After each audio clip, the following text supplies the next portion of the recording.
Let's go Niners! There's a scenario quietly being discussed that could completely change the landscape of the 49ers defensive strategy for 2025. And, fans, this one deserves your full attention. I'm going to give you the details, so hit the like button and subscribe to the channel to stay well informed. Now, imagine a secondary where Jalen Ramsey, one of the most dominant cornerbacks of the last decade, lines up for the Niners. Too far-fetched? Well, maybe not. Here we go. A compelling argument has been made for why Jalen Ramsey's move to the Niners makes more sense than you might initially think. There's already talk of potential trade scenarios with the Dolphins, who would need to absorb a significant portion of Ramsey's salary in 2025. That alone makes the scenario more plausible than some might think. If Miami agrees to pick up the bulk of the cost, San Francisco would owe just $5.9 million for Ramsey, a steal for a cornerback of his caliber. And for those ready to hit that familiar "we don't have any salary cap space" hammer, here's the truth bomb. The Niners currently have the second most salary cap space in the NFL.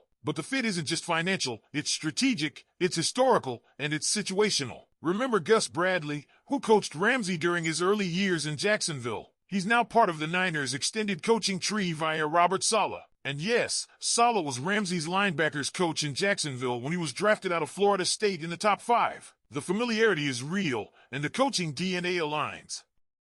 Now let's talk about what this could mean on the field. The Niners do have a need at cornerback. Yes, Diameter Lanier, Demo, has played exceptionally well, particularly on the outside. But Ramsey's presence could allow the team to slide Lanier back to the inside, where he has also excelled. Think about this. Over the last 3 seasons, Demo has allowed just 3 touchdowns in coverage. In 2024 alone, against elite WR1S, he was nearly impenetrable. Garrett Wilson? 38 yards on 6 targets. Justin Jefferson? Targeted once, 0 yards. Tyreek Hill? 1 target, 0 yards. Marvin Harrison Jr.? 1 target, 0 yards. That's 25 total targets, 150 yards, no touchdowns, for pass breakups, and 2 interceptions. So why even consider bringing in Ramsey? Flexibility. Ramsey's ability to play both inside and outside gives the Niners options. He's 30 years old but still playing at a high level. His 2024 stats? 5th lowest passer rating allowed in man coverage. Tied for 8th in pass breakups. 54.2% completion rate allowed. A coverage grade of 71.9, 39th out of 222 corners. And he's still a physical run defender and occasional pass rusher, ranked 10th and 19th respectively by PFF. Sure, there's the locker room consideration. Ramsey is a strong personality. But in a locker room as tightly run and veteran-led as San Francisco's, that kind of edge might be exactly what they need. But the questions don't stop with Ramsey. What about safety? The Niners added Jason Pinnock and Richie Grant this offseason. They also drafted Malik Mustafa and Maris Siegel. Yet, Julian Blackmon, who has ties to Gus Bradley and has shown flashes of brilliance, remains unsigned. It's a bit puzzling, especially considering Mustafa is likely to start the season on the PUP list following ACL surgery. Could Blackmon be the missing piece in the defensive backfield? Then there's Justin Simmons, a 4-time second-team All-Pro, also still on the market. Why pass on him? Cost could be a factor. Experience? Well, that's not lacking. Maybe the Niners think Pinnock or Grant can fill the void, but for a team chasing a Super Bowl, it feels like they're taking a gamble here. And speaking of gambles, let's talk kickers. Jake Moody had a rough rookie year in 2024. He lacked confidence, consistency, and fans were justifiably furious. Yet, the Niners haven't moved on. They did sign Kenneth Almendarez, the Lou Groza Award winner, best kicker in college football, from Louisiana. Could he push Moody out of the door? Some fans are hoping so. There's also been chatter, though possibly misguided, about Justin Tucker. Yes, the most accurate kicker in NFL history. Yes, 5-time first-team All-Pro. But he's also facing serious allegations dating back to 2012 to 2016. And he's 35.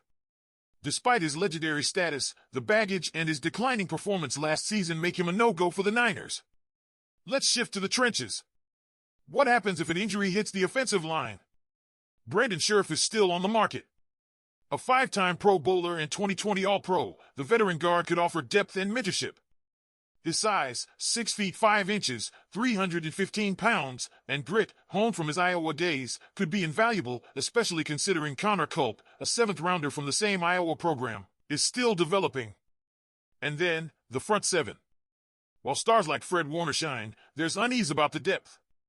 3 rookies, Alfred Collins, C.J. West, and Mel Williams, might be asked to contribute immediately.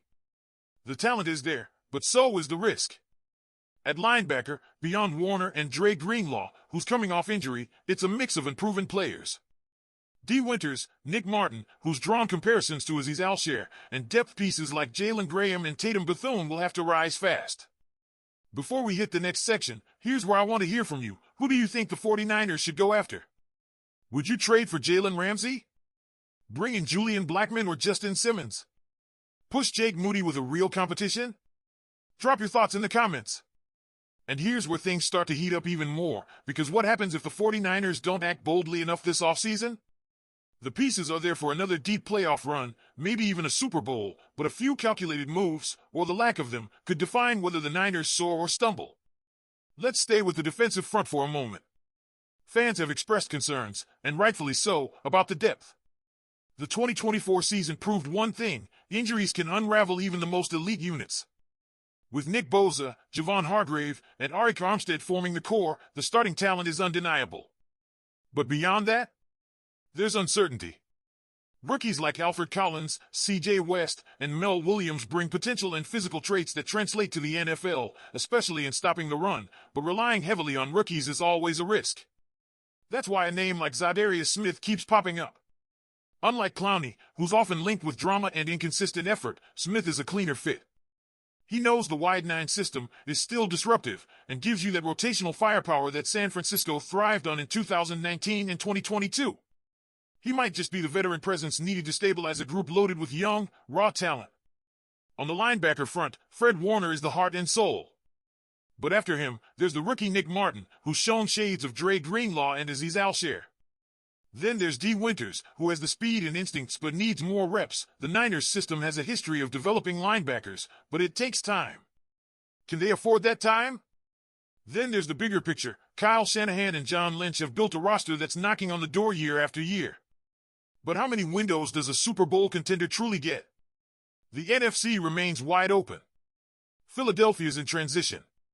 Dallas is inconsistent. Detroit's rising but not dominant. The time is now, not next year.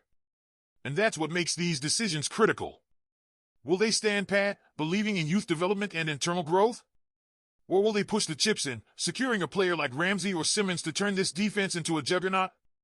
The answers will shape the 2025 season and maybe the legacy of this 49ers era. Now I want to hear from you. Smash that like button if you're fired up about what this team could become. Hit subscribe so you don't miss a single update as we follow every move this front office makes. And drop your take in the comments. Should the Niners go all in on Jalen Ramsey or play it safe? Who's your dream free agent signing? Let's talk about it. Go Niners!